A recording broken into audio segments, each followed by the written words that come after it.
Hi, it's Socially Distant Networking, and I'm Sadie. And today I'm talking with Keith Prossick. Keith, say hey. Hey, how are you doing today? Doing okay. How are you? I'm alive. So yeah, I'm doing well. I'm doing okay. I'm hanging. I'm really just sitting still most of the time at this point. So Yeah, I still have work to do. So I'm doing work. So I don't get a spring break. right. So, what do you do? Introduce What do yourself.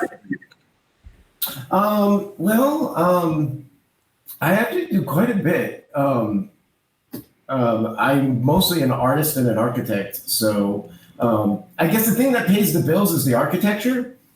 And so I work with a lot of builders locally, and I've got a lot of houses that I've designed that are going up in the Atlanta area, and like especially like downtown in Reynoldstown and Virginia Highlands. Sort of like a new. It's called trans. It's weird. The look is called transitional. It's not traditional, and it's not contemporary modern. It's somewhere in the middle. It's transitional. And that's kind of what it's called. That's what the real estate agents call it. It's transitional. It's not contemporary, but it's contemporary. But we know that you want to buy contemporary, but so we'll call it transitional. So anyway, so that pays the bills. And then I am an artist that has a lot of things that I paint and I draw and a lot of projects that I'm working on. I'm designing the artwork for a board card game right now called Arcane Arena, which is probably the biggest thing that I'm working on right now. So I've got like 46 cards I have to do the artwork for in like 3 or so months. And I've got 12 of them done. So I still have like 30, what's my math looking at? 34 left. So so that's what I do. And then now I am a trying to be professional streamer. Yes, awesome. So, you've started doing sessions on Twitch, yeah? Yeah, well, I've been wanting to do stuff on Twitch. It's funny because I'm still using my gamer name on there, so I haven't switched over yet because I don't know if I want to be like, I don't know if I want my name over there yet because I don't know I'm not if I'm comfortable yet, but I'm getting there. It's like because everybody's got like seems like they have a handle over there, and but the artists seem to put out their real names, so I'm gonna do that. Actually, the real reason is I can't switch my name yet for some reason, but but I will. So I mean, and what I stream is probably absolutely boring. Well, but what are you doing? You're doing like an art meditation when you're streaming, Yeah, right? I mean that's really what it is. It's like it's not like anything really like exciting. It's just I'm creating space at the end of the day to process things that the way that I do it, and I'm just doing it while I'm streaming, just so people can come by and hang out. Just so like they have some place to go, and like so. In the beginning, there wasn't like mostly it was just crickets, which was good because I was practicing. But now what's great, like last night I got into a really good conversation with somebody from an artist from British Columbia and an artist from London. And then we're all talking about like we ended up starting talking about tarot cards and just readings and artwork and what we all do. And that's why I'm doing it because it's just getting that connection with people and I'm feeling, even though I'm like stuck inside this house, it's like my desire is like I want to meet people. I want to know how people around the world are experiencing what we're doing. Not just what we're doing here. So like in the morning, I do the same thing when I get up, and it's sort of to start my day, and I'm trying to get to the stream by about 8 in the morning, and just like people coming in. But then I'm watching the British artists or the European artists that are at the peak of their day. So it's like there's inspiration there because like I'm seeing what they're doing, so I'm getting excited into my day. So it's just a way of being stuck, but being able to keep to not let the inspiration and creativity stop. Just being able to still connect with people, and that's really where it's starting from, and I'm just seeing where it goes from there. So I had my best streaming day yesterday, so it's going in a positive direction. Yeah, awesome. So So it's a whole new world, though. the artists that you're connecting with on Twitch, are they working with similar styles and subject matters as you, or is it kind of random? It's interesting. I'm seeing like I'm like open. I'm seeing like that they're doing different things. It's like some like there's one artist that all they do is they do retro Magic the Gathering cards, but they do the transformation to the cards like in like a special art design. So then that player can put in it like they have like customized cards that they can use. There's what was another guy like what was like creating like one person's entire job is to create they're like backed up creating artwork for people that play Dungeons and Dragons so that they can have some sort of sketch art of themselves in like a character form that they can be in Dungeons and Dragons that they can show on their Twitch channel. And it's like a lot of artists are doing things for other people on Twitch to show to like really customize everything. So it's like Twitch is like this whole economy. There's starting to be this whole economy onto itself, and Yeah. the artists have made a really interesting community there because it's not just the gamers anymore, and it's also other artisans and craftspeople too that do stuff there. But it's a nice community. It reminds me of what Facebook was like that first year. Right. Yeah. Well, I know lots of performing artists have gotten on Twitch too, and like here locally, Dad's Garage is doing shows on Yeah. Twitch, I'm and actually I auto host Dad's Garage on my Twitch. yeah, it's pretty cool, and I feel like it's making it more accessible for people, and people can get exposed to things they had no idea. Like, Yeah. yeah, Well, it's like instead of having this sort of entertainment that's being fed to me by cable, I'm filling it up with watching my friends do really awesome and goofy things all day long. And it is much more enjoyable than watching some of the things on cable. So so you're broadly categorized as a visionary artist. yes.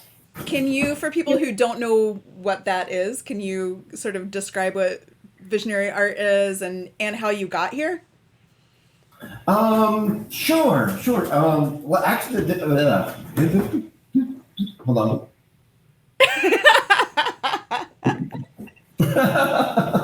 um, to be honest, people that are visionary artists, we're asking ourselves that question too. What exactly is visionary art?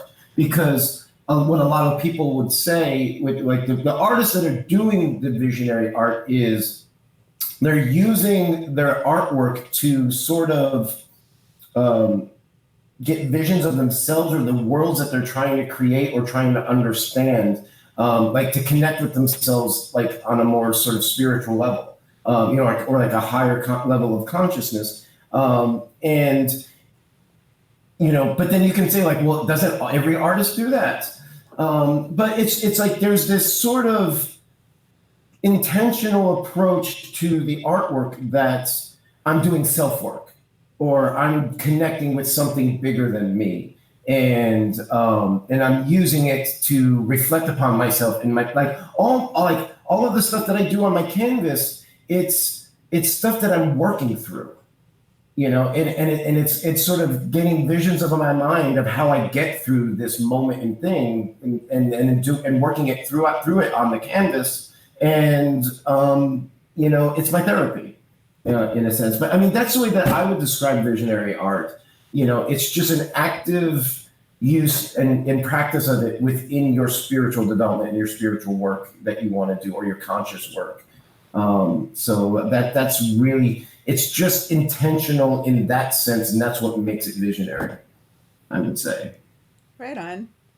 How did you get to that as your mode of expression? Um, I don't know because I hated painting. We were talking about this the other day. It's just I came up through architecture, and with architecture, everything is straight line, measured, sharp tip, pencil, ink, clean. You got to keep everything meticulous because everything needs to be precise and accurate. And there's this heavy mental attitude to it. And you look at the brush. I looked at the brush. I mean, the only paintings I did were the ones that I had to in architecture school, and I hated it. Where I got to where I am now is, I started experiencing things probably roughly around my late 20s, like when everybody does. It's just these thoughts and ideas and these visions in my head started coming, and I was trying to do them in color, and I was using pencils, and the tools that I had were not fast enough. And then I remember I was like, am I allowed to curse on this thing? Yes, absolutely. I remember saying, oh, fuck, I'm going to have to learn how to paint. Because I needed to be able to get the stuff out faster.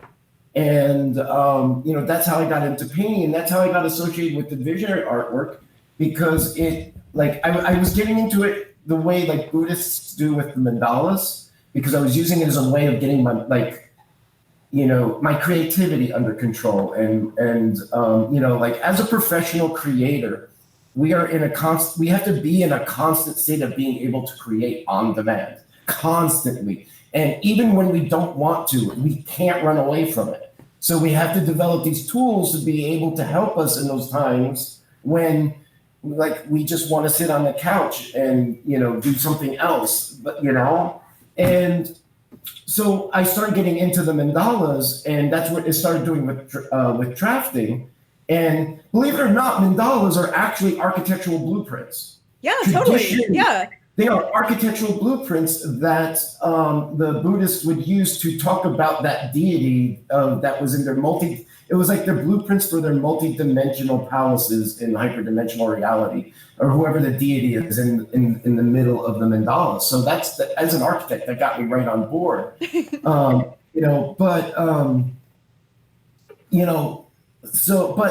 once I started doing that, things started coming faster, and that's why I had to go into the painting, because I needed to learn how to let go of that edge. Like that constant, I sit there and would think something through for 5 hours before I make one mark. It's like being able to get away from that and get into the chaos on the canvas, and to be able to express what you're trying to do with not having that sharpness to it. So that's pretty much how I got into painting. I started painting. A lot of people don't realize I started painting when I was 32. That was the first time I picked up a paintbrush for myself, and first time I picked up oils. Wow. So, yeah. And I had to, because I had stuff that needed to come out, and otherwise I was going cuckoo. So when you're in the process of creating a new piece, are you doing that by setting a schedule for yourself, and today I work on it for this time, or is it that you feel compelled to work on it until you don't? Do you schedule, or is it it compels you? It depends. It's a little bit of both. It's nice having a deadline. Deadlines are the best things for art. Yeah. Because I know what the time is the ending, and I know what I need to have at that ending, so I can always measure everything against it.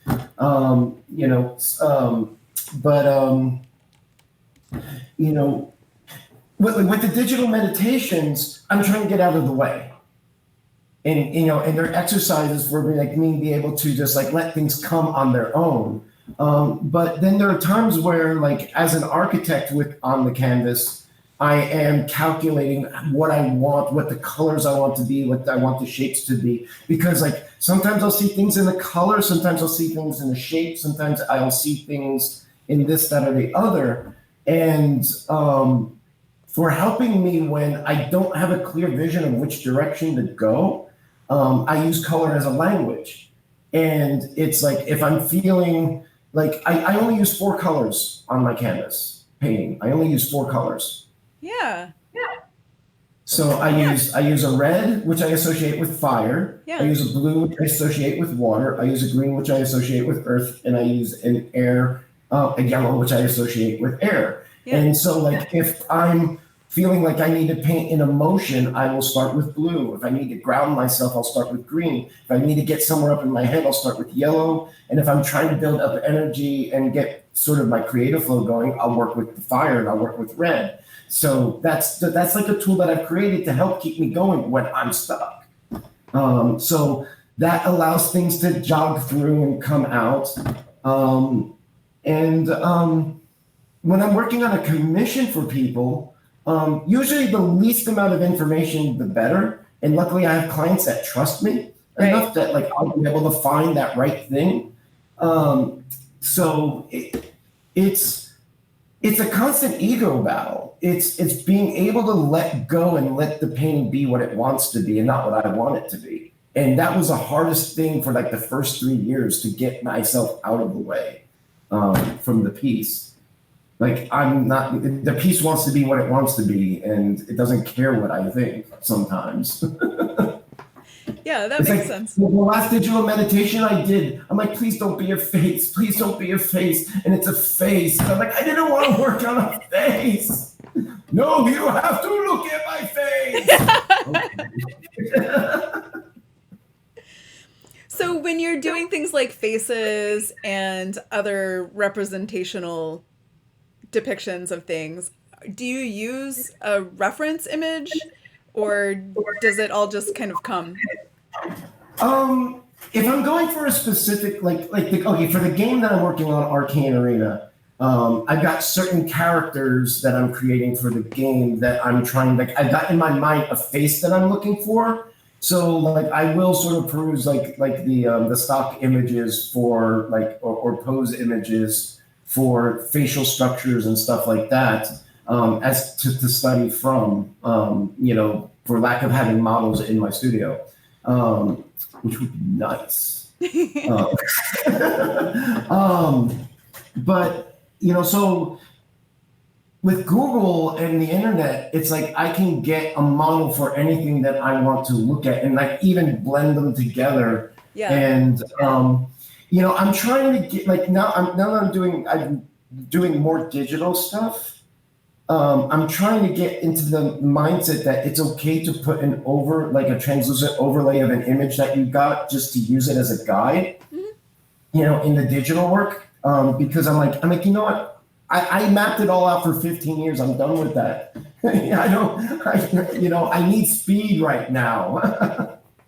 So, it's really just using whatever tools that I have available for me. And the tools keep evolving very fast right now. So you've started moving into digital painting. Can you talk about that and how that's different? Well, the most amazing thing about it is in my mindset is light is my pigment. Thinking about it, I have to think it's okay, light is my pigment, piglet. Light is my piglet. And it's again, the reason why let me start with why I switched to digital. And it's mostly for the game project that I'm working on. Is just I knew it was going to be faster doing it in digital. And again, one of the things that I was struggling with oils is I was struggling before I got into oils is I got to a limit in how fast I can use the oils, and it wasn't going fast enough. And digital is allowing me to go faster. And when I say digital painting, it's not me just sitting there with a mouse like the old days and just kind of trying to draw a curve with it. It's like I have a 24-inch tablet that you can't see because the camera angle. But it's a 24-inch Wacom Cintiq. And this is my brush right here. And I'm drawing the canvas, the screen is the canvas. And it's a 4K canvas. It's a 4K. So it's got super resolution, and it's got 8,000 points of pressure. Wow. so that I can get like really thin lines and really thick lines. Like how I tilt the pen will depend on it. I can turn the pen and it will turn the tip of the brush. And like all the brushes are digitized. Like I can approach the digital canvas the way that I approach an oil canvas. And that's why I made the jump now, because the technology finally got to the point where, you know, the hard part with doing digital was it was too technical. It was just way too technical. And I'm like, no, it gets me out of the right brain. It's like, is this the right? Yes, that's the right. I'm terrible with that too. So with the digital painting now, it's like I can approach it the way a painter approaches things. Like I can push the pigment across the canvas like I can with the oils. I mean, it's like the algorithms are designed to like make it like it even the screen is not glass. Mm-hmm. It's got a little bit of a bite to it, so that like when you're drawing on it, it feels like you're drawing on paper. Yeah. So it's not glass. So it's not smooth. So it's got that little bite and it gets you that little texture to it. So it really feels more like using markers on paper. Yeah. Is what it feels like. But it's plus I can try different directions with the piece. You know, like with an oil painting, I might have 3 or 4 directions I might want to go on something. Like if I choose one, it's hard to kind of go back and go in the other direction. Right. So, you know, because I'm not sure how I want it. I mean, I could go into a sketchbook, but then that takes me out of the, like, to me with the digital painting, I can just get into the flow and just keep going. And I have all the tools that I need. And I don't know. The other thing about going into digital is I'm trying to get into a digital economy where I can create commerce and money for things that I create digitally that don't require me having to manufacture something or ship something. Right. And, you know, it's not really, to me, I'm an artist, not necessarily an oil painter. You know, that was the hard part kind of movies, like, because I, like, for 15 years, I'm an oil painter. I paint with oils. You know, I'm not acrylic, I'm not water. I'm oil. And it was like sort of like this pride in that, like, I mastered oils, you know? So it's like I thought of myself, my identity was this oil thing, you know, like this oil painting. And part of like the past 2 or 3 years struggling with it was just like, how do I let go of this? But I'm not going to let go of it. I'm going to kind of try to learn how to combine the two and just kind of magnify it. But it was just, there was a hard step. Like, no, I'm supposed to be an oil painter for the rest of my life. Digital painting is fake. Well, I think there's a lot of perception about that. Just how like a lot of people have feelings about getting prints instead of like original pieces of art too. And like, have you gotten any feedback from people as you're kind of going down this path that they really wanted to have something that was like a one-of-a-kind, actual, physical, on a canvas thing versus something that would be a print? Like, do people, like, is that a thing for people anymore? Oh, yeah, absolutely. But for me, it's like, I don't want to do paper prints anymore. Yeah. You know, the little things that you get at the festivals for like $15, $20. I don't want that because there's that usually ends up garbage or ripped or something, and I don't want to create that stuff anymore. Yeah. You know, but there is something about having the brush strokes on the canvas, or the energy of the brush strokes and the energy of that artist on the canvas that kind of radiates a room. Yeah. I mean, you can put a print of Van Gogh's Starry Night next to the original, and the original is going to go wow, wow, wow, and the print's going to be like, I'm glass, you know.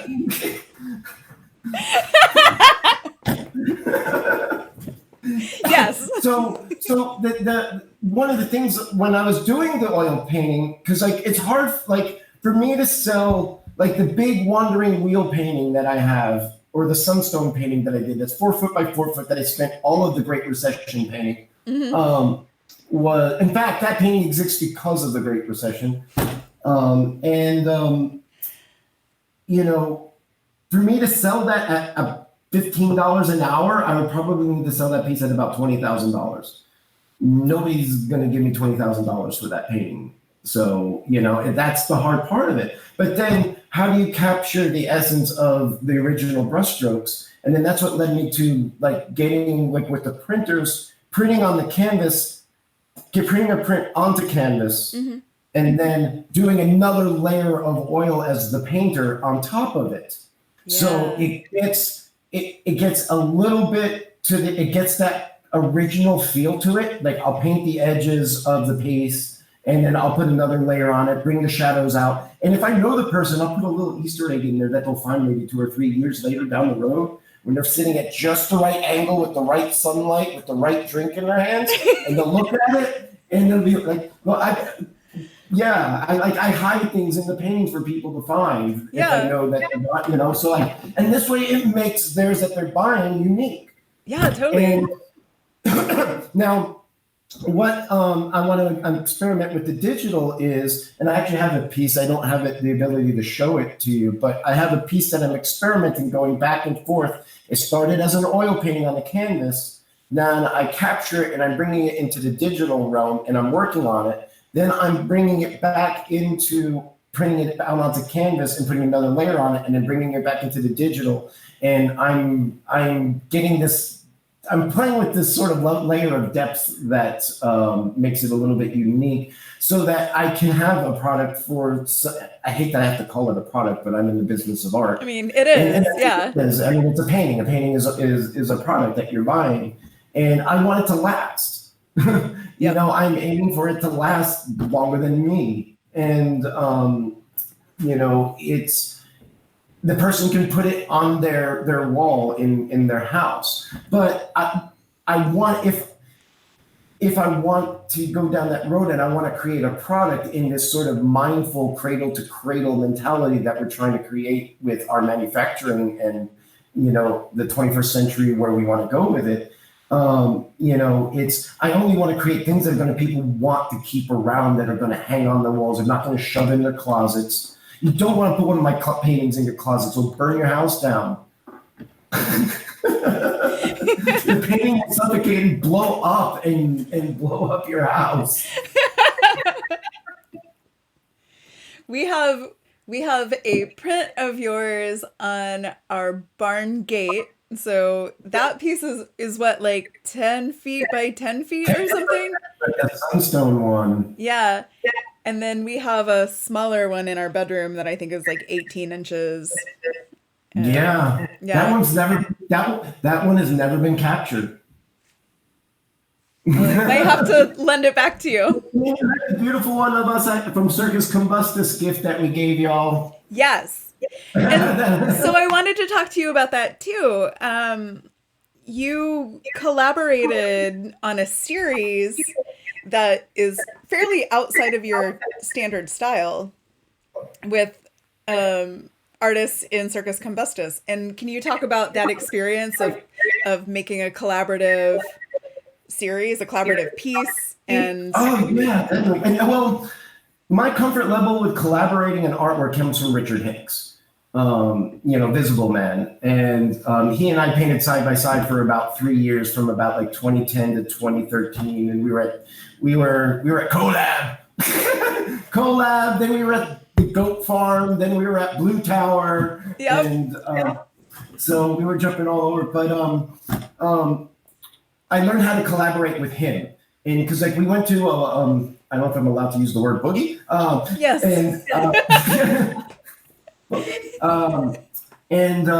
What I didn't know what I was getting into. He's like, "Oh, come to the boogie with me." So I get there and it's like, "Oh, like I'm in charge of this mural thing." I'm like, "Oh, that sounds cool." And we get there and like basically he sets up this big, huge, like I think it's a 10-foot by 8-foot tall roll of mural and he's done a few of them. Yeah. And so what he would do is just get people to come up and guide them and paint with them on there. So I got to watch how he can crowd control on a mural. Mm-hmm. And but so getting on to Circus Combustus, all of us were going to Burning Man for that first time in 2013. And, Road wanted to create this beautiful mural for camp.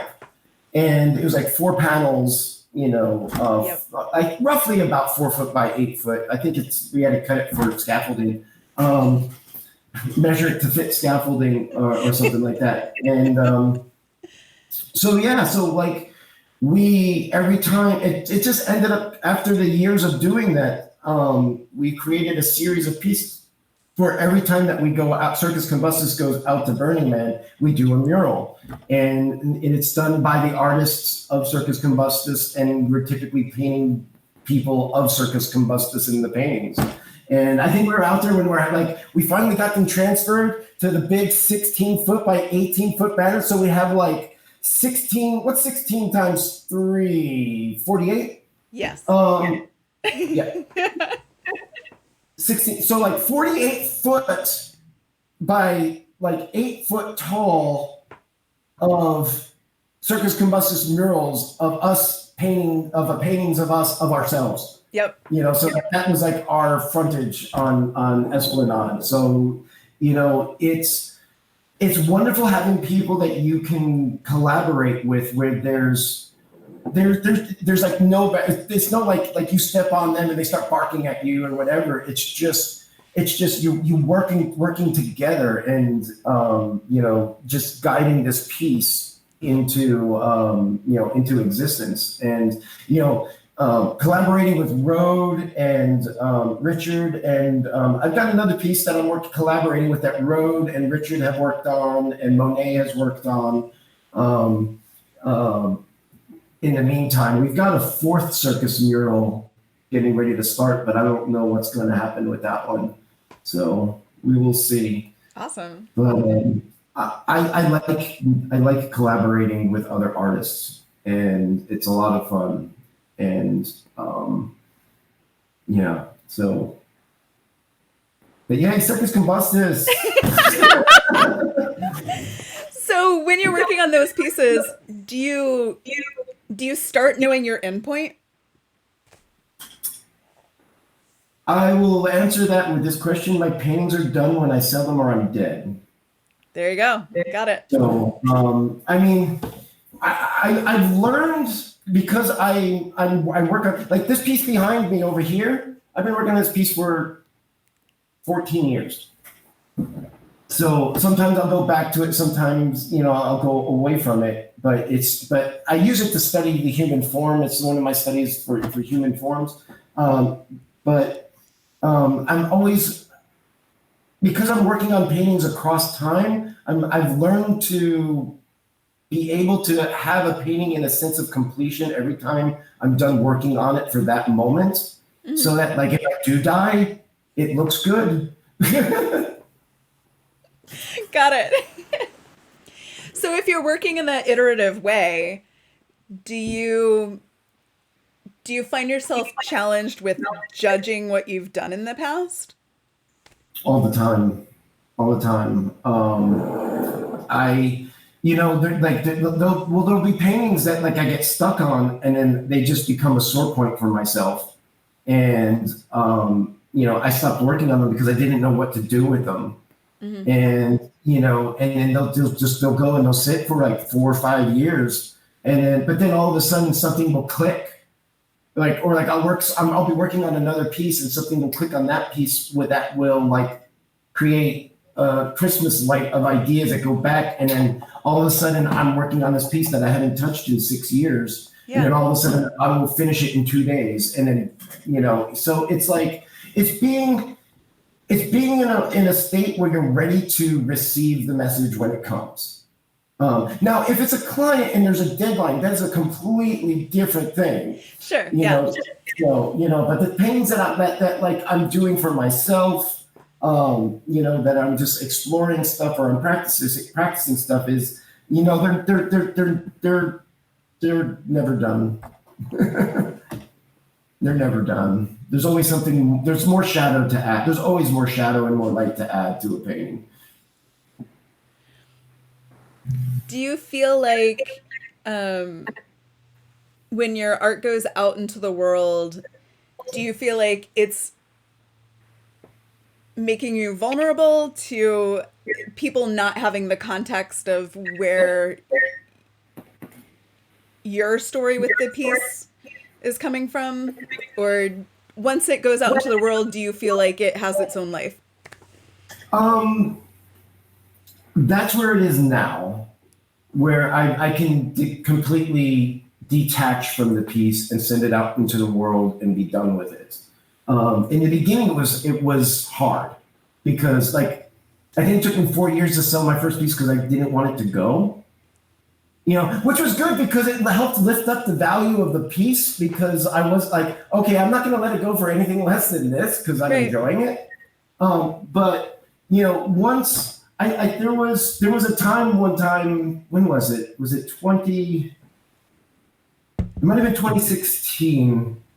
I was just sitting around and I just had all this artwork that I finally got to the point where they had to go out. I was just like, get out of the house.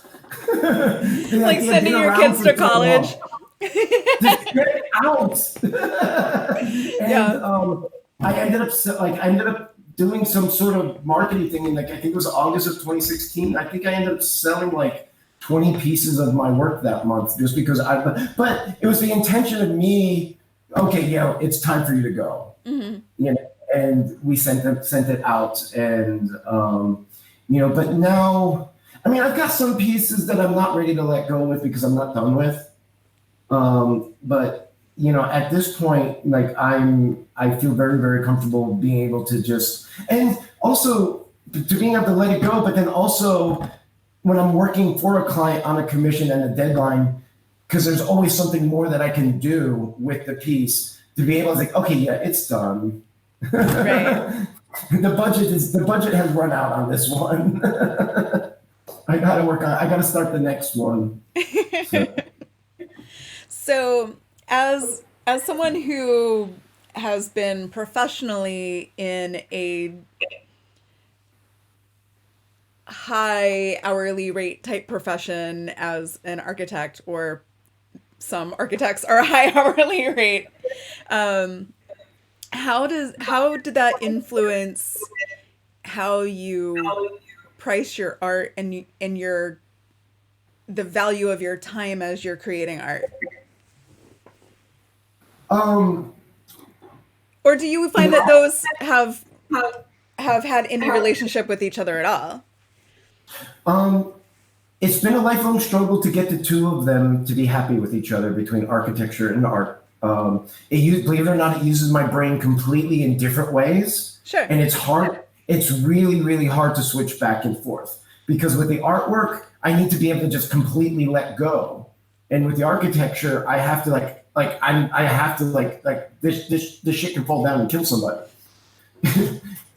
It won't. But a painting's not gonna, like, unless it's in a tornado, flying through a tornado, it's not gonna hurt anybody. Right. So just trying to find the balance, between the two has been a bit of a struggle. Where it helps is coming through architecture. I had when you work in an architecture firm, you have to bill every single one of your hours to a client. You only get maybe 10% of contingency of non-client billing that you can apply, or else your employer starts getting angry. Yep. You have to quantify every single hour of your time to a client. It's like a lawyer. Mm-hmm. And because of that, it's been able to let me create little pockets of how to quantify my time and my creativity and my work, so that helps. And also having that there helps on the art side in my pricing, because I'm not necessarily urgent to sell. I can hold the piece until I find the right home for it, or I find the right price for it. I put a lot into a painting, so I just want to be able to get that time and effort and compensation for all of that work that I put into to allow me to keep going and doing more with it. So the architecture has definitely helped me quantify my value as an artist. And that probably would have been difficult if I didn't have.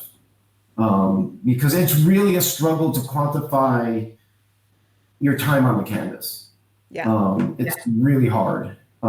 Especially if you're struggling and you're learning how to do new things for something new, and you're really trying to push yourself, it's it's like all of that study hours is, it's like how do you incorporate the learning curve into your fees? Right. Yeah. Yeah. So the Twitch live streams that you're doing now, do you consider those, like the meditations, do you consider those as learning time or as almost like a visual journaling time? Like how would you describe that? At the moment, it's a little bit of both. I'm practicing on Twitch, Yeah. so like I'm learning how to work with the medium, and and right now until like I'm not an affiliate yet. I'm trying to become affiliate. So everybody who's watching, go follow me on Twitch. I need to get 50 followers. The link's down there. There's a link. then I can start monetizing my channel, and I can start making some money to start buying coffee. So you're doing these daily, right? Like what time are you doing them? I am trying. Okay, I am. The evening one is easy, 10 o'clock to midnight. It might get shifted down the road to 9 to 11 because I'm finding that 12 might be too long, too late. Because I'm trying to get up and back at it at 8 in the morning. So I have it set up ready to go to jump on. So I'm like right now, 8 in the morning to 9, 8 to 9 in the morning, Eastern Standard Time. And I have to tell people that because I'm in United Kingdom. Yep. And 10 to midnight every night. And it's just all I'm doing is I'm streaming, doing what I'm already doing. And it's practice of getting used to talking to people because I do the live painting thing.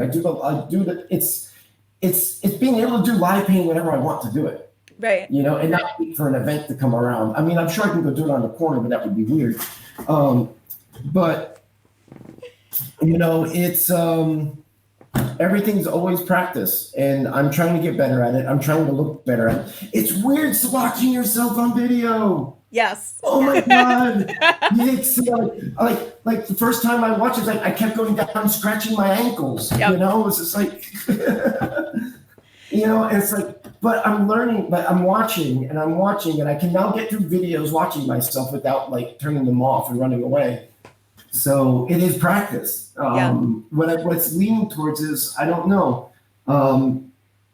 It's either way, the doing the Twitch is allowing me to, because like the one thing I do love about the digital, with the 4K digital, is I can stream the 4K digital digitally. Right. And I can stream that screen through Twitch. Because I've got 3 screens, and with Twitch, I can show all of the screens at the same time and what I'm working on. And, it's recording the video of me working on it. So I'm using it to create content to record what I'm working on so I can go back and assess and evaluate what I'm doing. Why was I doing this? And I'm experimenting with patterns and colors, and I'm expanding my palette right now. And Twitch is allowing me to record it all so I can see it, so I can evolve it even more. So it's like a feedback evolution loop. Yeah. Well, it's archival of your creative process too, and that's got to be helpful. Yeah, and it is. It's all going to be archived on YouTube forever. So how do you feel the performative nature of doing your Twitch sessions versus when you do live painting at events? How do you feel that that's different? Well, I mean, the big difference is the audience is in the room or not in the room. And, it's with the digital streaming, live painting digitally, there's a little bit of a barrier that is there where I can, like, one of the hard part, most of the good events I do are good, and I don't have to worry about randoms that come up and start like trying to paint on my painting, or like I swear, at least not lately, because I'm a little bit more selective of the events that I do right now. If I'm doing an event, I vet the events at this point. Right.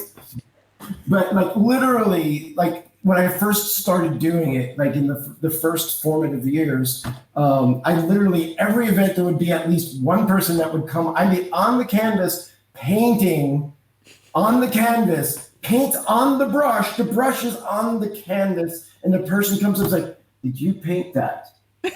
Right. Yeah. Yeah. No. Yeah. So it doesn't. Although I have not met trolls yet, I haven't gotten big enough where the trolls have started rolling in, and I've heard that they do exist on Twitch. Oh yeah. But I think they're mostly in the gamer side. Yeah. Of Twitch. So yeah, so people that don't know, Twitch is like Burning Man, where there's these different neighborhoods. Yeah. And the gamers are 10 o'clock and 2 o'clock. I don't go there. Right. I stand in the kiddie zone or the creative zone, or I'm where all I'm where Sacred Spaces is. Yes. Around 2 o'clock and 10 o'clock. Lee Ford just made a comment, never underestimate people's stupidity. Count on it. It's like a resource in the universe. Yeah. Yeah. When you started showing your work to people and doing live paintings, but also having shows or, whatever, did you find it difficult to talk about your work and talk about your process and just talk about it in general? I still do. Because you seem very comfortable doing it in this context, and I know when we've been at events together, you're so much more comfortable doing it than my partner, and I've encouraged him to have conversations with you about, just what it takes to get comfortable talking about art making, and you're, talking about specific pieces and answering people's dumb questions. It's and I still struggle with it. Like, you asked me for a bio for the show, I'm like, bio, Right. I'm an ambivert, and that's, sometimes I'm extroverted and sometimes I'm introverted, and I will flip it. It depends on my mood, and so it's sometimes I'm really, really good at talking about the artwork, and sometimes I just want to be left alone. Yep. And it's just something that I knew in my, like, it goes back to high school. And I don't know if I have any of my Linden High School peeps out there. Linden High School football rules. I knew that, like, I wanted to be an architect since for like 5 years old. And going through high school, I was always in my mind, I was always set on like who I wanted to be. I didn't become that person, but the idea was that I wanted to get into. I knew that I had problems with getting up on stage and public speaking, and I forced myself into the drama club because I knew I needed to work on that. And I think that's one thing that like I've been good at with myself is I can tell what my weaknesses are, and I can create a practice to be able to strengthen it. And sometimes, like when I'm on a canvas and I'm coming into the deadline on a canvas, what I'll do is I'll look at the canvas and like I'll get on the canvas for that day and I'm like, okay, what is the ugliest part of this painting? And then I will work on that. No, well, it's just, that's what it's like. It's like where is the area of improvement? Right. And so I'll focus on that, and then it'll become the best part of the piece by the end of the day. And then the next day I'll go to the next one and I'll keep flowing through there like that.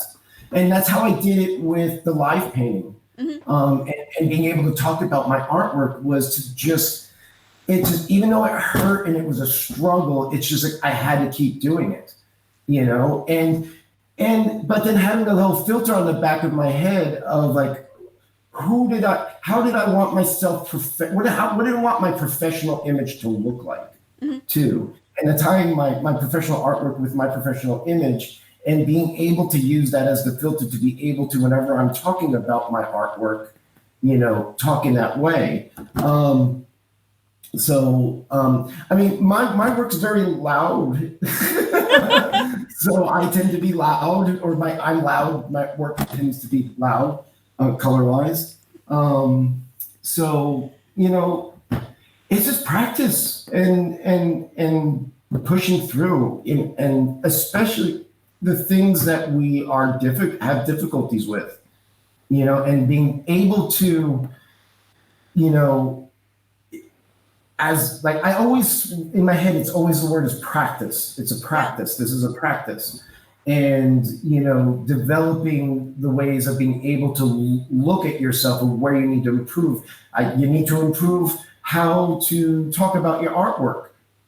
You just practice it. You just talk to yourself in the mirror about it,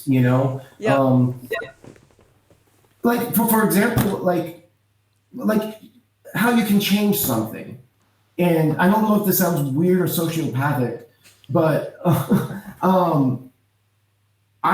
people love my laugh. Like, people have commented to me that my laugh is infectious and they love my laugh. Yep. And I tell people that, like, there was like one summer, like in high school, where I literally every morning I did exercises on my laugh because I did not like my laugh, because I had my father's laugh.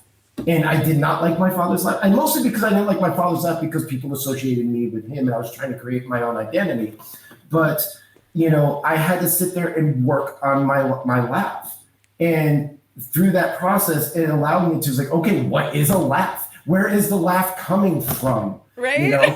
Like, how am I suppressing my laugh? Is my laugh being authentic? And that's where I like, through all of it, allowed me to find an authentic laugh that was natural, that was coming out without actually like any effort. And it allowed myself to find that. And then now it's just like I changed that part of me, and it entertains people. So, and that's a good way of showing how to practice as an artist. What we do, we find that part of us that isn't matching the image that we want for ourselves professionally, and then we work it, forward. And why I'm on Twitch, because I want to be able to talk up in front of people more, and I want to be able to present myself more, and I want to be comfortable in front of the camera, and I know I want to be able to talk more eloquently and more efficiently. So it's practice. So yeah. As someone who also has a distinctive laugh that people can recognize from across a field, yes. That's burning, man. Oh my God. Yeah. And so I've never worked on my laugh, but I did spend a lot of time being ashamed of my laugh. And I had to learn to not be, and to like, this is my most authentic self. Like, when I'm laughing, it's the most authentic I can possibly be. And it wastes so little energy. Yes. So what is the most inspirational place you've ever been? Oh, that's an easy one. I've got a whole series of paintings that I'm doing based on it. India. Yeah, your trip to India was pretty awesome. Yeah, but there was one specific day that was like over the top, like euphoric, and it's a series of it's really inspired by a series of pieces called Sunrise on the Ganga, and Ganga is the name of the river there, and basically we went. There's the two most holy sites in India are Varanasi and Bodh Gaya. Varanasi is the Hindu most holy site, and Bodh Gaya is the Buddhist most historic, religious, spiritual site in India. And we basically um, we went out on the boat before the sun came up, and we were in Varanasi. And this is where, like, if you ever seen pictures of people washing themselves or bathing themselves in the Ganges River, this Yeah. is where it is. It's Varanasi. It's a place where Hindus go. If they are cremated there, they achieve immediate moksha, which is release of the cycle of death and rebirth. And so we're there, and in the boat. So in the morning we get up, we get out onto the boat onto the Ganges River out in Varanasi. The sun hasn't come up yet. So the sun, we're out there in the middle of the river. Then the sun starts coming up, and it's not like a sunrise here. It's just like this haze, and then Yeah. you just see this red dot just pop up over the sunrise, this red orange orb that just starts and greets your day and comes up over the trees. And then you look back at the steps of Varanasi, and then you just see thousands of people coming down to welcome the sun. And then you sit there and you realize they've been doing this for thousands and thousands and thousands of years. Yeah. Or maybe, like 3,000 of years. So, like, just being able to coming down to bathe, wash their clothes, to worship their deity, to do whatever, to start your day, and with cows everywhere, and but just this dedication and this cycle and this repetitive cycle that goes on for millennia at this one site, and the power of it, and it's just like cliffs of staircases and walls for miles that are along the river, and it's just like being in this other fantastical world. And that was the morning part of the inspirational day. Then we got into a car, and then we drove 6 hours to Bodh Gaya. And if you've ever driven in India, I was in the front seat, and it's like chicken is basically the sport of Right. Indian driving. And so 6 hours, and then we get to Gaia. And so we watched the sunrise in Varanasi. We watched the sunrise there, but then we meditated under the Bodh tree at sunset. So we couldn't, because there's a brick wall around the Bodh tree, because you're not allowed to go anywhere near the Bodh tree because it's been chopped down 3 times. Right. So, and it's grown back. It's been chopped down 3 times, and it has grown back. So, like, you can't really touch the tree, but there's all these people. There's a whole temple built up for it. Yeah. But I got as close to the tree as you could, and this is the tree that the Buddha had the enlightened moment under. So that right there was probably the most like when I get to heaven, I'm talking about that day. Right on. It's like, how was your trip on Earth? Well, there was this day in Varanasi. That was the most beautiful day of my life to date.